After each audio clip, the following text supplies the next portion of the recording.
Olá, boa noite. Está no ar o Show Business, o mais tradicional talk show de negócios da TV brasileira.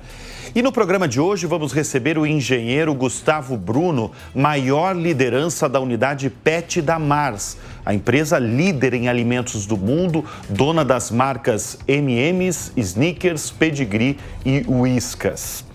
Também vamos conversar com a executiva Patrícia Aldi. Ela já foi uma das principais lideranças do Banco Santander e agora é a nova diretora executiva da Única, a União da Indústria de Cana-de-Açúcar e Bioenergia. Eu sou Bruno Meyer e seja muito bem-vindo ao Show Business de hoje.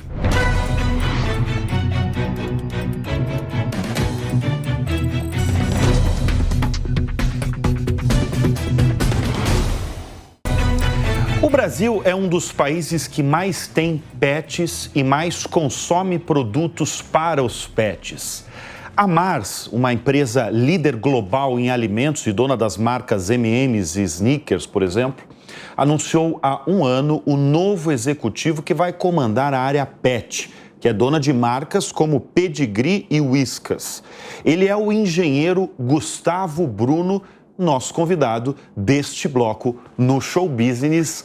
Gustavo, eu vou te chamar de Guto. Por favor. Tá? Obrigado pela presença. Não, eu que agradeço o convite. Aqui em nossos estúdios. Guto, eu já entrevistei lideranças do setor pet no Brasil e um deles, de uma das mais importantes redes de pet shops do país, nos contou que o setor pet é um dos business fortes deste século.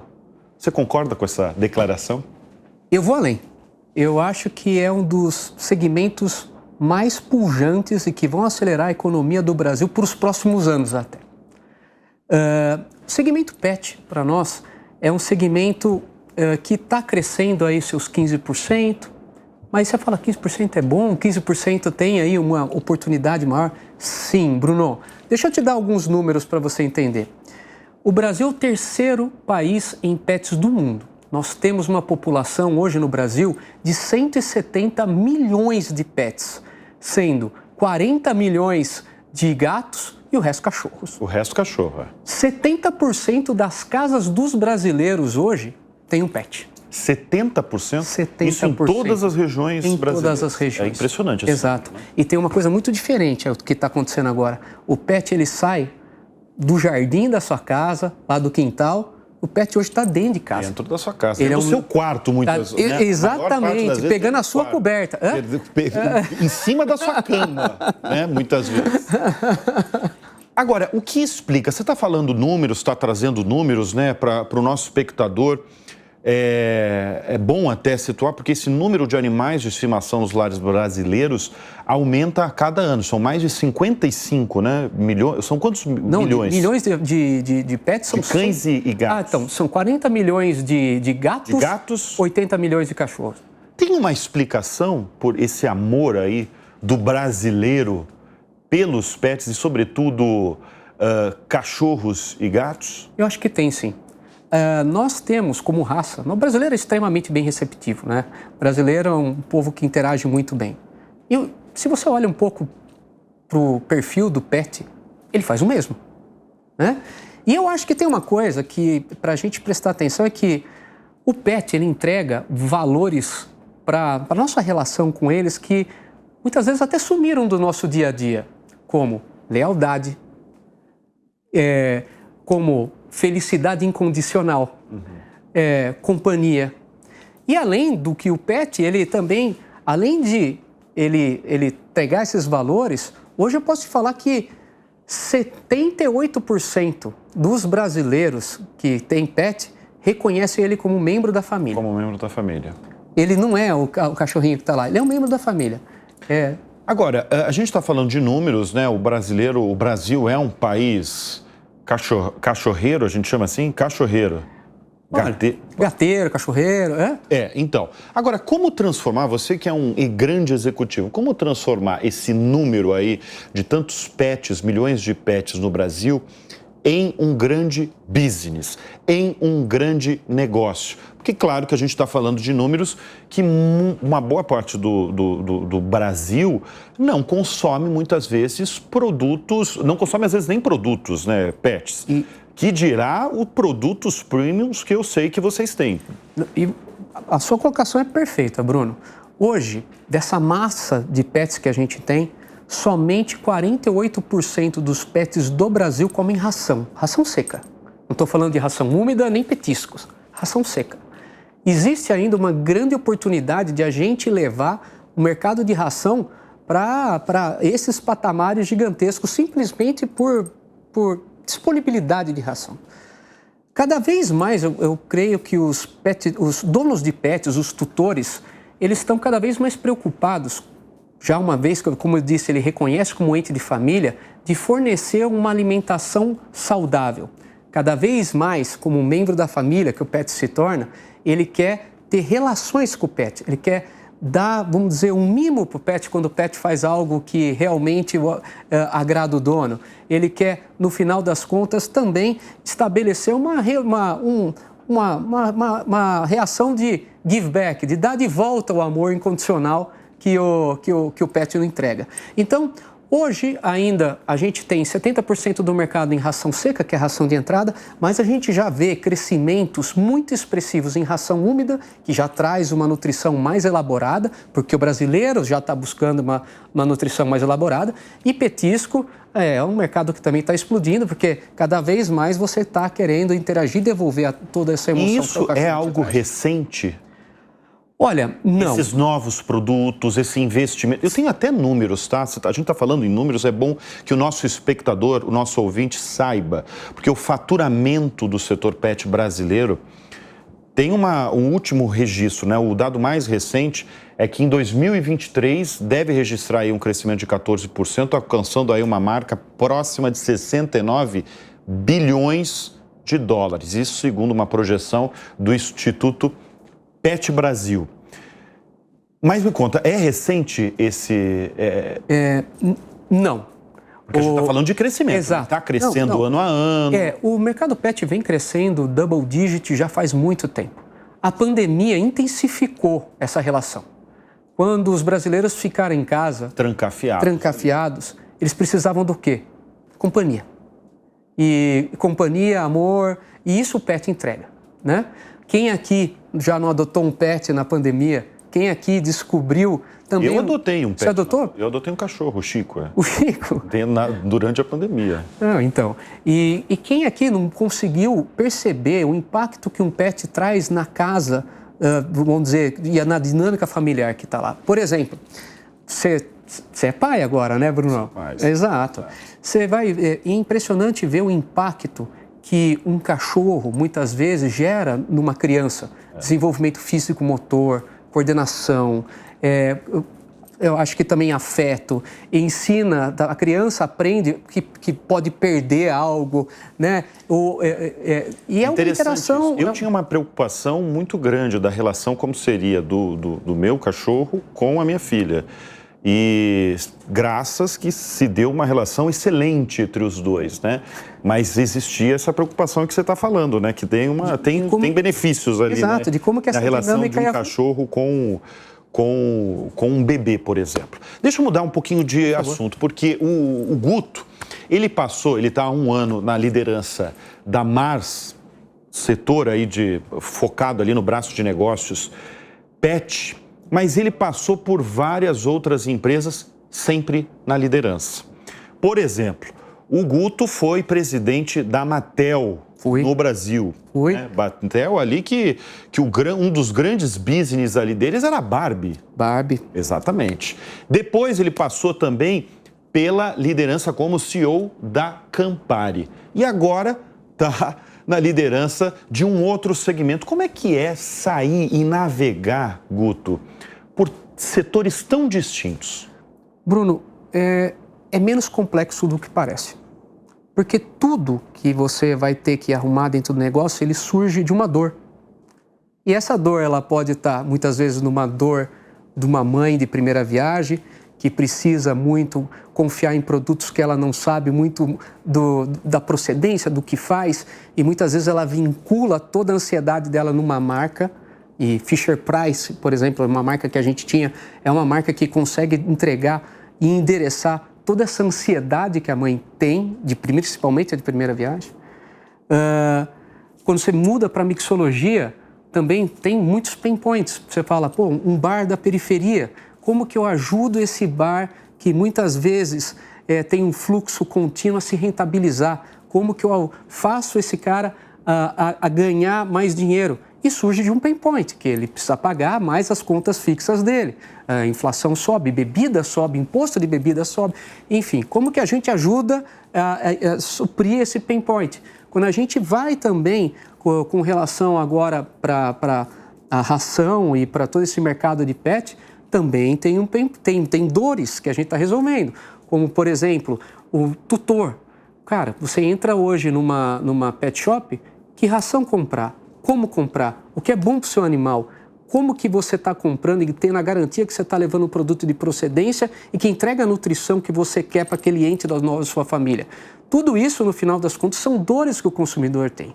Então, volto atrás. Identificar essas dores e criar sua estratégia para endereçar essas dores, eu acho que é o primeiro passo que você faz no turnaround. Quer dizer, num negócio, numa extração de negócio. Quer dizer, então, e não é complexo como a gente imagina, porque eu conheço você já há algum tempo. Eu lembro você, por exemplo, quando era CEO, líder de uma empresa de bebidas. Sim. É o caso da Campari. E você com sangue ali nos olhos, brilho nos olhos. Falando exatamente isso que você está falando. Você tinha outros projetos e, de repente, você cai num mundo de pet. A gente acha, olhando assim de longe, que é complexo, né? Uma hora você tá com um copo ali de Campari, de um Negroni, por exemplo, e de repente você está falando de ração, né? Sim, o produto muda, as dores também, mas muitas vezes o caminho crítico que você percorre para mapear e os caminhos que você define para conseguir construir os planos de ações não são tão diferentes. Não são tão diferentes. Deixa eu voltar a falar. Eu acho que a gente romantiza muito. Romantiza, né? Romantiza muito. Mas isso é algo que acontece muito no mundo corporativo, porque muitas vezes as empresas recrutam profissionais do mesmo setor, porque é mais fácil. Eu já perguntei, mas por que vocês sempre insistem no mesmo setor? Algumas respostas que eu recebo é porque treinar uma pessoa de um outro setor às vezes demora um pouco mais para determinados setores. Você, pelo visto, não concorda muito. Eu não concordo com isso. Bruno, a maioria das empresas que eu passei, o problema não é técnico, o problema é comportamental. É mesmo? É. O comportamento do profissional. O problema é comportamental da organização como um todo. Da organização, tá. E geralmente o problema de uma empresa que tem marcas fortes, não está performando, está na cultura.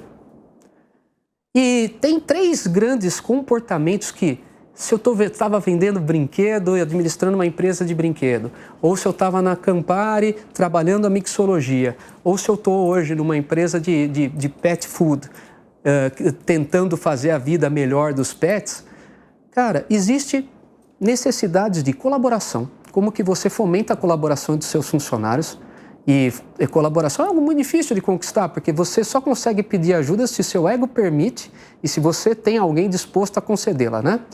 Protagonismo, né? Todo mundo quer ter holofote, todo mundo quer receber feedback. Mas quando tem um problema, quem são aqueles que chamam, falam, daqui, eu resolvo? Né? E como você fomenta esse comportamento dentro do seu time, principalmente na liderança superior? E a outra se as coisas estão precisando dar um revamp, como que eu questiono o status quo? Como que eu faço isso de um jeito que as pessoas entendam que muitas vezes os diagnósticos do passado podem não ter sido feitos da maneira devida? E tudo isso são comportamentos. E aqui eu não estou falando nada de estratégia, eu não estou falando nada de PNL, eu não estou falando nada de planejamento a longo prazo. Comportamentos e ego destrói um negócio. Comportamentos e ego. Eu ia falar de ego, né? Porque você está falando... constroem grandes empresas. E isso é algo que realmente eu não só creio, como eu realmente trabalho para que isso seja construído. A gente está falando aí sobre ego, né? Sobre situações e características que podem destruir uma empresa. O Guto ele é formado no Brasil, em engenharia de materiais. Engenharia de materiais. Mas você também tem um programa, uma formação aí de desenvolvimento de executivos numa universidade americana da Filadélfia, né? Eu estudei em Wharton. Como é que se forma um bom líder? Como se forma um bom líder? Para mim, um bom líder é uma pessoa que, primeiro, ele sabe operar, ele sabe os detalhes da operação, ele sabe que cultura ele quer construir e ele sabe quem é o consumidor. Se você sabe operar, mas quando eu falo operar, não é a visão estratégica só de longo prazo, porque isso é romantismo. Você realmente faz no Brasil, um país tão complexo, se você não joga simples e se você não sabe operar, você não vai ter resultado. Se você não sabe qual é a cultura que você quer construir na sua organização, você não vai ter bom resultado. E se você, no final das contas, não conhecer a dor do seu cliente que você quer endereçar, você não vai ter um bom resultado. Então, para mim, de verdade, eu acho que são 3 pilares simples que realmente entregam qualquer melhoria. Mas essa simplicidade que você está falando, você aprendeu? Foi algo natural? Porque você é muito jovem, você tem 42 anos. Isso. E eu já falei o currículo aqui do Guto, né? Sempre em lideranças, sempre como CEOs, presidente da Mattel, presidente da Campari, agora presidente aí, responsável por uma área tão importante ali da Mars, né? Que é líder global ali no setor que está. Isso é nato ou você aprendeu a liderança? Eu acho que o esporte traz liderança, né? Eu joguei muito futebol na minha vida, então... Seu sonho era ser jogador de futebol? Meu sonho era, mas minha técnica não permitiu. Muito bom. Mas você conseguiu muitos aprendizados. Exato. Futebol, né? Muito bem. E eu acho que tem pessoas que convivem com a gente que às vezes a gente não dá a importância que elas têm, que são pais e avós. Sabe? O jeito que meu pai trata, ou sempre tratou as pessoas que trabalharam em casa, me fez entender muitas coisas importantes do que eu levo para a minha carreira corporativa, sabe? O jeito que meu avô, sabe, conversava com as pessoas que trabalhavam no sítio dele, me fez entender muitas coisas que eu carrego para hoje. Então, eu acho que muitas vezes a gente fala, não, executivo é um cara de boa formação, um cara que tem drive, um cara que consegue trazer os outros. Pode até ser verdade, mas tem valores fundamentais que precisam ser recheados e vêm do indivíduo e da sua família. E isso, graças a Deus, eu tenho uma família muito boa, Bruno. E conhecendo você, se você fosse em casa, minha mãe ia te dar um bolo gostoso, café, ia te encher de pergunta. É um pessoal muito, muito, muito do bem, muito interior. Interior de São Paulo. Interior de São Paulo. Interior paulista. Interior paulista, Jundiaí. Muito bem. Deixa eu voltar a falar de Mars. A Mars é essa potência. É uma potência. Né?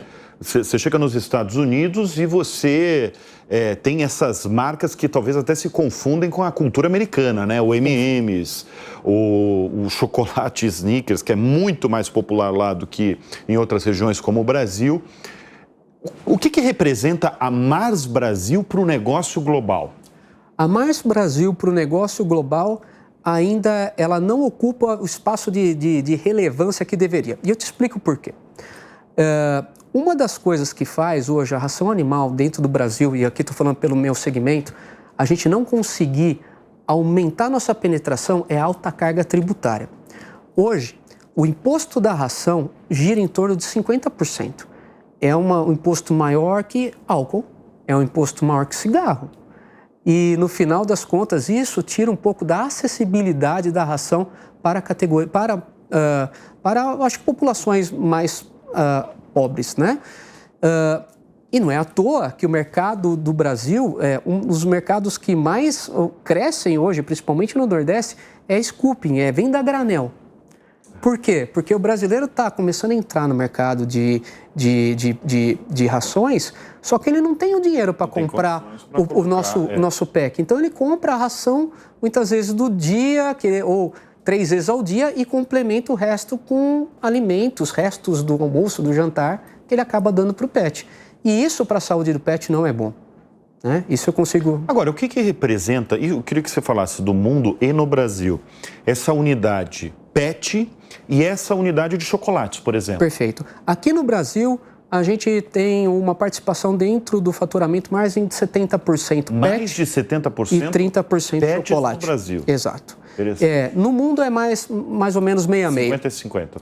Quer dizer, no Brasil é importantíssimo. É importantíssimo. E teve uma mudança recente, assim, ou sempre acompanhou esse número de 70% para pet? Sempre acompanhou. Acho que essa relação, eu acho que agora a tendência é que a gente, acho que ganhe até mais relevância, porque o mercado pet está... Crescendo ou não? Crescendo, né? tá crescendo. E como é que é a operação de vocês? Vocês têm fábricas? Nós temos 3 fábricas. 3 fábricas? 3 fábricas. São produzidas as rações? 3 fábricas, uma em Recife, uma em Mojimirim, ali do lado do nosso escritório em Campinas. E agora a gente vai abrir, agora ano que vem, a nossa fábrica em Ponta Grossa. Em Ponta Grossa? Ponta Grossa. E nós estamos agora com uma capacidade instalada para conseguir não só atender o mercado brasileiro, mas também começar a exportar. Antes das gravações, a gente estava conversando sobre um ponto de transformar, que você colocou como uma meta até sua e da empresa, transformar as cidades melhores para os pets. Como transformar isso e o que é uma cidade melhor para o pet? Excelente pergunta, Bruno.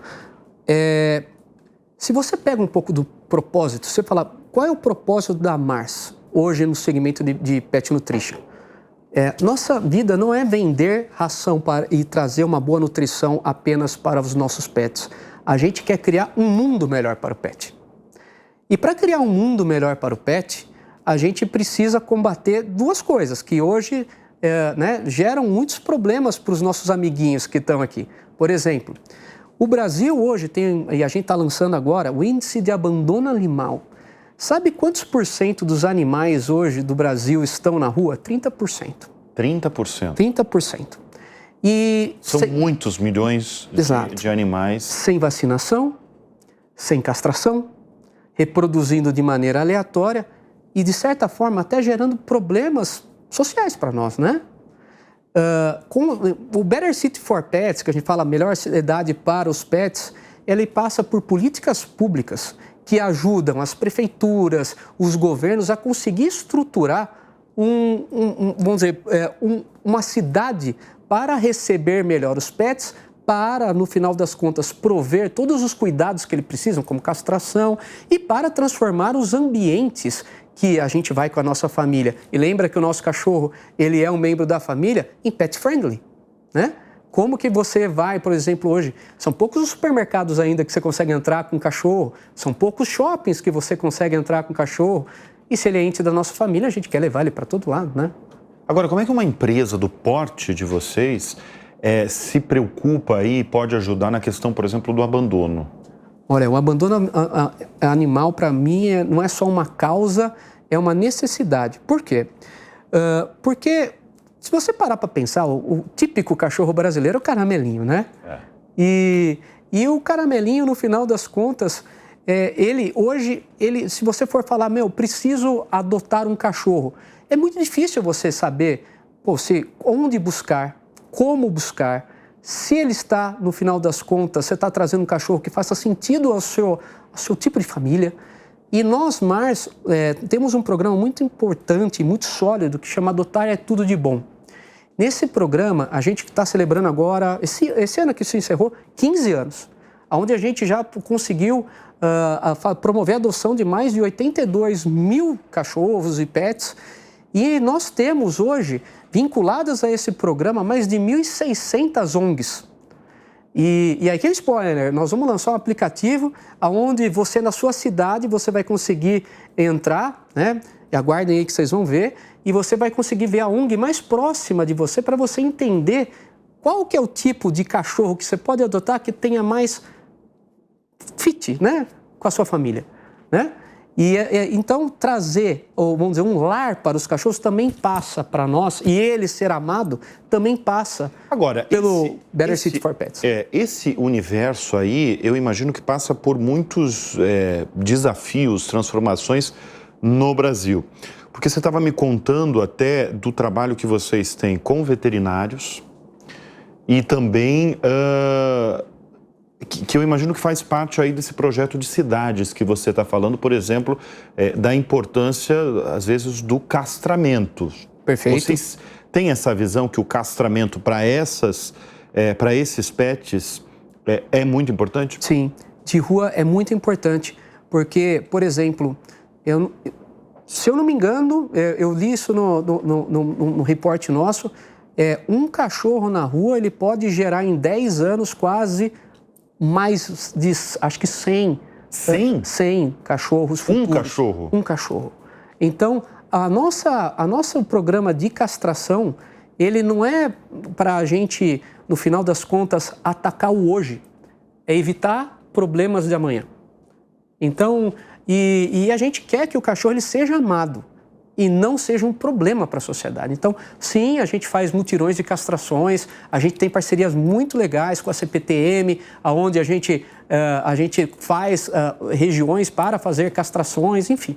Temos aí várias parcerias e, aliás, se alguém quiser também entrar como parceiro nosso nesse programa de Better City for Pets, Melhor Cidade para os Pets, e também de adoção, super bem-vindo. Essa é uma causa onde a gente, no final das contas, não quer vender mais produto. A nossa causa é realmente com o pet. Então, quem está aí assistindo e quiser nos ajudar, empresários principalmente, por favor, né? Mars, Gustavo, Bruno, entre em contato conosco que a gente está aí para mudar a vida dos nossos amiguinhos. Seu Gustavo, seu Guto é um bom vendedor ainda. Acima de tudo, é um bom vendedor. Será? Você olhou para a câmera, você chamou o espectador com um produto seu. Muito bem. Você tem cachorro? Você tem gato? Você tem... Eu tenho 2 cachorros. Eu tenho um bulldog inglês que me despreza. Despreza. Me despreza. Você é desprezado. Exato. E eu tenho um Lulu da Pomerânia que me ama. Então, no final das contas, eu tenho neles ali uma parceria que... Hoje a gente trabalha mais remoto, né? E se você pegasse um pouco da câmera, eu trabalhando, e colocasse para baixo, você ia ver 2 amiguinhos aqui no pé, né? Fazendo uma grande companhia para mim no meu dia a dia. Qual que foi a grande recomendação que os executivos da Mars fizeram para você lá nos Estados Unidos quando eles chamaram você para ser o homem pet da grande empresa deles aqui no Brasil? Nós somos norteados dentro da Mars por 5 princípios que norteiam tudo das nossas decisões. Um deles que eu adoro e que para mim faz muito sentido é mutualidade. A Mars ela pensa que o jeito que a gente faz negócio hoje vai definir nosso negócio no futuro. Então é uma empresa que preza muito em eu ter resultado, mas eu impactar positivamente o resultado dos meus parceiros. E não é à toa que a gente desenvolve fornecedores, os ajudam a chegar nos nossos estándares, não é simplesmente exigir. A gente, no final das contas, com os nossos parceiros comerciais, a gente também os ajuda a conseguir construir a categoria. E é engraçado que muitas vezes as empresas, elas buscam resultados, mas não legados. E uma das coisas que eu acho, pelo propósito que a gente tem e pela forma, pelos valores que a companhia nos traz, eu acho que a Mars, ela não só constrói a categoria de pet, mas ela muda a vida dos colaboradores e dos clientes e de todo mundo que interfaceia com a gente. É muito interessante de ver, viu, Bruno? São quantos colaboradores no Brasil? Nós temos 2.100 colaboradores. 2.100. Espalhados aí nas fábricas. Espalhados por toda... Espalhados ali na... A sede é em Campinas mesmo? A sede é em Campinas. Tá. A sede é em Campinas. Escuta, Guto, você deu uma aula aí sobre o papel do líder, né? Como formar liderança, como ser um bom líder de uma empresa, sobretudo, né? Quem é a sua referência no mundo, vamos chamar no mundo dos negócios, mas eu vou até além, na sua vida? A minha referência na minha vida é meu avô. É o seu avô. É. Eu já imaginava essa resposta, porque você, em respostas anteriores, você falou muito dos seus pais e dos seus avós, né? Uhum. Sabe por quê, Bruno? Eu vi meu avô passar por situações de bonança e situações complicadas, financeiras, emocionais. E o mundo corporativo, você tem altos e baixos. Ninguém está em cima o tempo todo. E, cara, como você consegue, no final das contas, se comportar nesse cenário, muitas vezes de marés turbulentas, muitas vezes onde você pode acelerar suas velas e ir para frente, cara, e você conseguir manter a sua essência nisso, entende? Eu acho que foi o grande aprendizado de vida que eu tive. Independente se eu estamos bem ou estamos mal, a gente está trabalhando duro, confiante, porque trabalho do jeito que ele me ensinou, não é a forma que eu troco um serviço por um pagamento. Trabalho, para mim, é um valor. É onde eu vou para me dignificar e evoluir como um indivíduo. E é isso que você vai passar para o seu filho? Olha... Que tem menos de 2 anos? O Miguel, ele está numa fase de me dar trabalho. Dá muito trabalho. Muito trabalho. Então eu acho que ele está me dignificando. Mas quando eu puder inverter essa situação, aí ele vai ver. Gustavo Bruno, o Guto, é um prazer. Prazer é todo meu. Aqui. Brunão. Adorei o papo, viu? Não, você sabe que quanto eu gosto de você. Obrigado, viu? Valeu, querido. Obrigado. E olha, o Show Business vai dar um tempo e no próximo bloco o programa vai receber a executiva Patrícia Aldi, da Única. Não sai daí.